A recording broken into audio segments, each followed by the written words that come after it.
Welcome to another episode of It's Alive, the show where we tell you why you should play the games you probably hear about, but have no idea what they are. This time we're checking out a game from a developer who I didn't even know made games other than the one thing I knew them for, and to be fair, I didn't know they were a team of developers. And that thing was Don't Shit Your Pants, the Flash-based adventure game that used text adventure commands and gave you one task: don't shit your pants.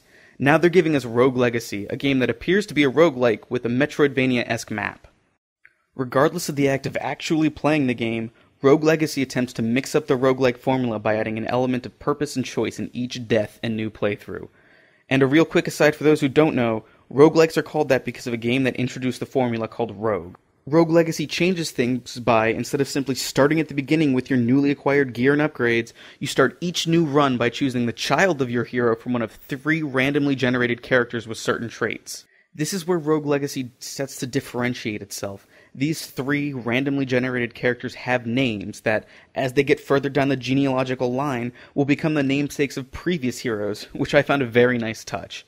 Not only that, but these characters will have each one of 9 unlockable and upgradable classes and one of several different spells. You will also have to be aided by or saddled with a few traits. Nearsightedness makes everything at the edge of the screen blurry, ADHD makes you run faster, nostalgia paints the world in sepia tones.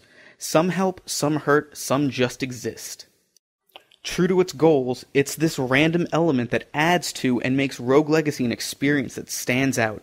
You never really know what the next playthrough will bring, whether you get the class choices you want or not. You can always just try and maximize the gold you earn and the equipment and blueprints and runes you find, gold that you will spend on unlocking stat upgrades, new equipment and runes.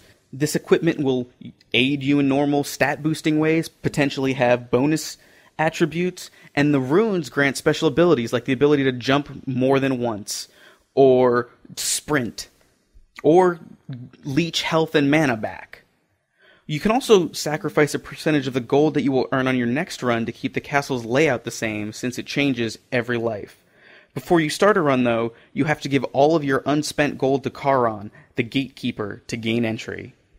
While the castle, the tower, the forest, and the dungeon may be the only environment to explore, and enemies only will have harder versions, that slight repetition is overcome by the diversity in playable character types. Who would figure that the developers of a game about shitting yourself could make the roguelike interesting without diverging from the established formula? Even when I didn't feel powerful enough to tackle the next environment, I kept diving back in to find a new batch of optional objective-based treasures or other secrets. Cellar Games has hit it out of the park with Rogue Legacy, and I can't recommend it highly enough.